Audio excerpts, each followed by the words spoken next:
This is interesting. I found the actual Ballot Act, 1872, and it says that in the case of the poll at an election, the vote shall be given by ballot. The ballot of each voter shall consist of a paper. In this act called the ballot paper, showing the names and description of the candidates. Each ballot paper shall have a number printed on the back of it and shall have attached a counterfoil with the same number printed on the face. At the time of voting, the ballot paper shall be marked on both sides with an official mark and delivered to the voter within the polling station. They used to come round to the houses at one point to collect votes, but that's after this, and they had polling stations delivered to the voter within the polling station. Oh, right, you went and picked them up, did you? I don't know. And the number of the voter on the register of votes shall be marked on the counterfoil,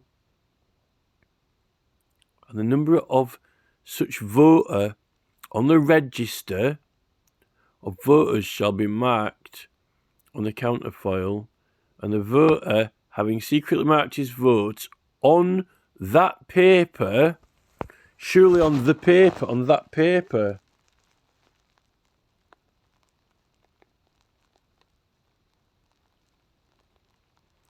and folded up so as to conceal his vote, shall place it in a closed box in the presence of the officer presiding at the polling station.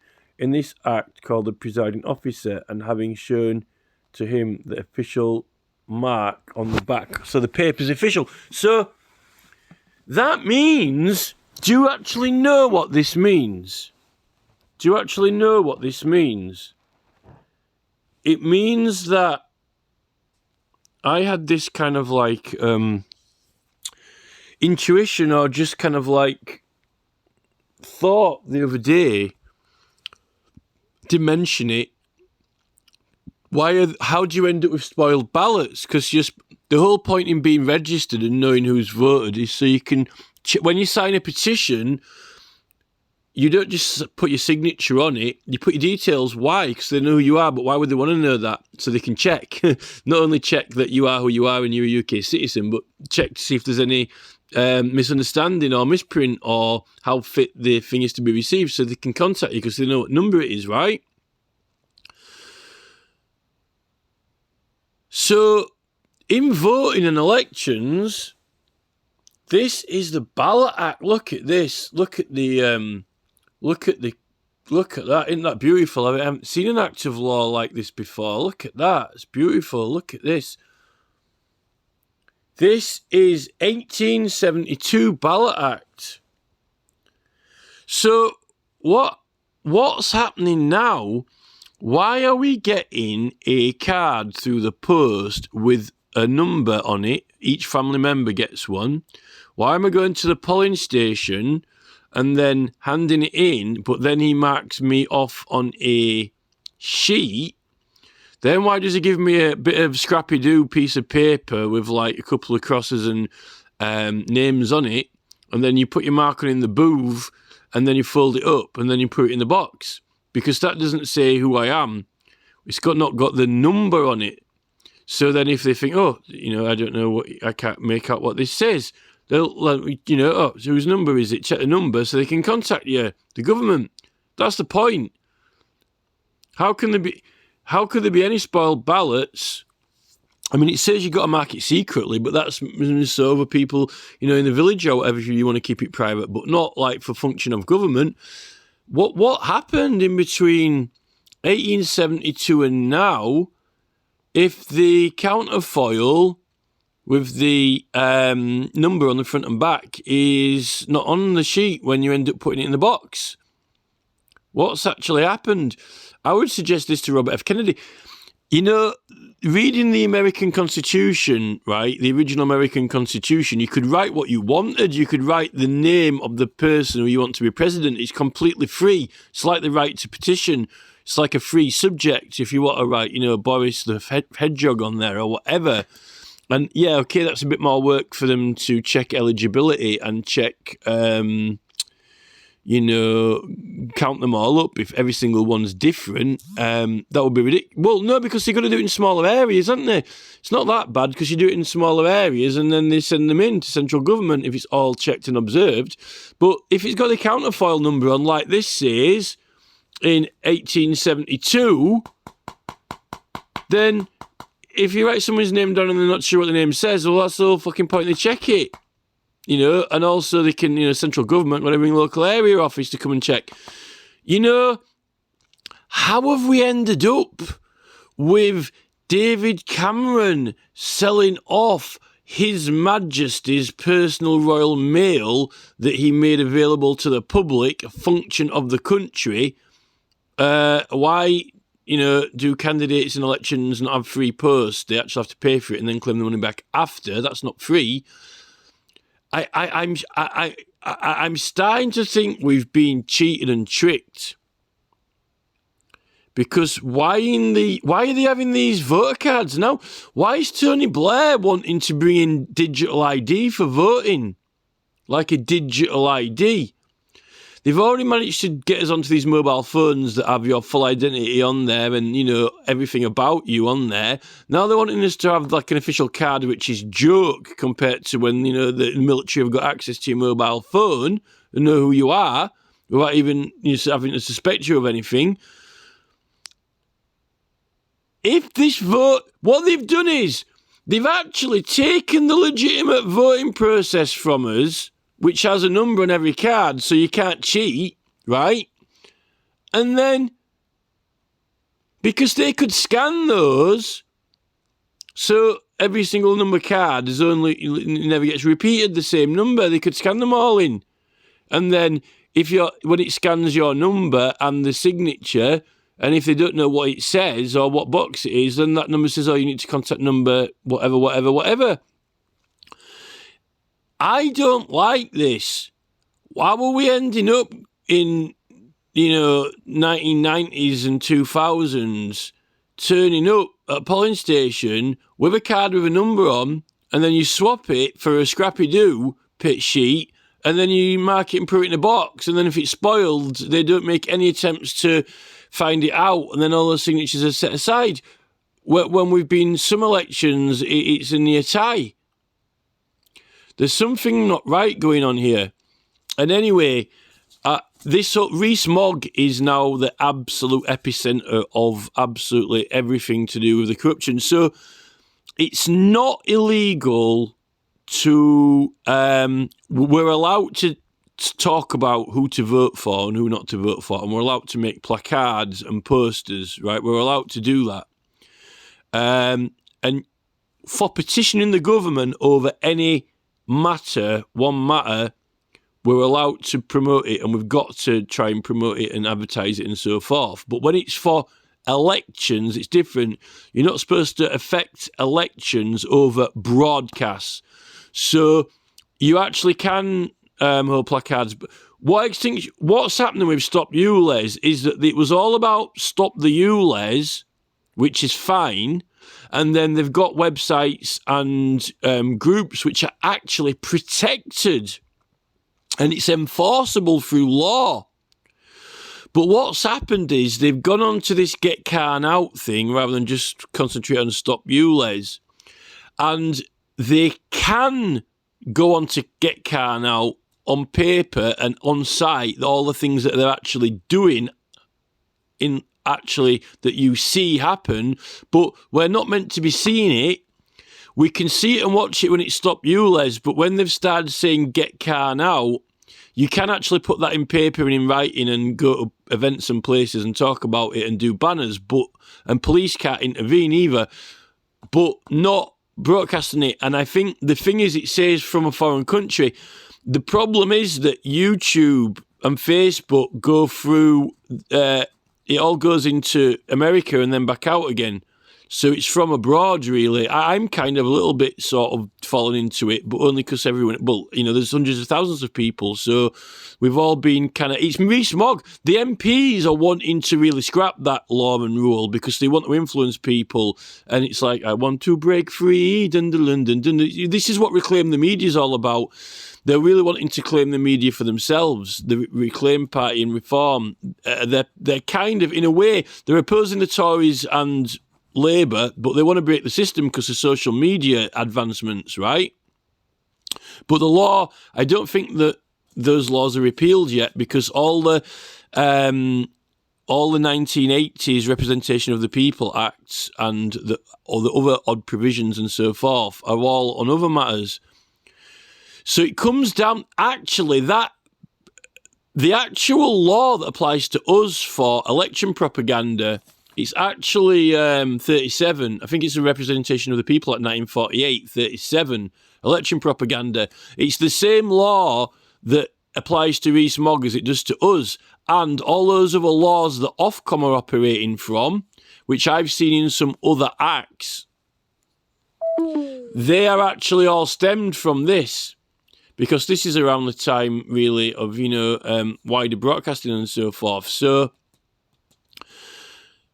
what it says is that you're not allowed to affect elections from broadcasts that are from other countries, right? Now, YouTube and Facebook kind of are. So that means all the Stop ULEZ groups, really, they're fine when they're focusing on Stop ULEZ or sign my petition for this or that. But as soon as it gets into Get Khan Out or Get Sue Hall in, then it's kind of illegitimising the election. And also, there is some prosecutions and offences, but firstly, at the time this was all enacted, you had to... So there's special prosecutions and a special procedure, but there's some where the county court can prosecute on behalf of the High Court. I said it was the High Court, but in some of these procedures, there was another act that I've just found, and it says that they've got to get permission from the Attorney General first, and then you can actually prosecute if the election's run. Some of these candidates and people running for election, if they're involved in corrupt practices, they're not allowed to be in government again, which is why people like Rees-Mogg and so forth kind of want to try and not get prosecuted. And then people also, you lose your vote. If you're involved in corrupt practices, you might not lose your vote, but I don't think some of them are prosecuted. But there's also a thing that the court can overturn it or remit it. All through these whole acts, there's this prominent thing that keeps saying that if you're guilty of an offence, found guilty of an offence on here, the judge can completely remit or overturn the thing. Which I kind of think that it's some kind of like, I think that it's a little bit of a con because of the 1680 Bill of Rights, right to petition immunity. A lot of the offences for these election things actually were just like you lose your vote and so forth and things like that. And it says that it actually it refers to these corrupt practices acts, but then they refer back to the act that you're in, and it says that it can be under certain circumstances, or if you say so, you can get it revoked. Well, if you say, "Excuse me, I've got the right to petition and I've got immunity because this is an election petition," it's all pointing towards that. But the fact is that actually, if you're a body, and if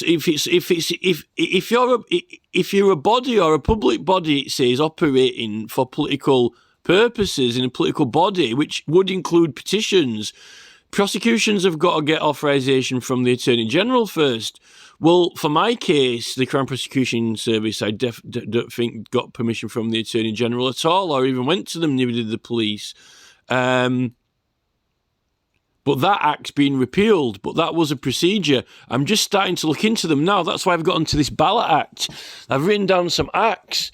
We've got the Corrupt Practices Act, the Corrupt and Illegal Practices Act, and then we've got these, some of them I can't find them.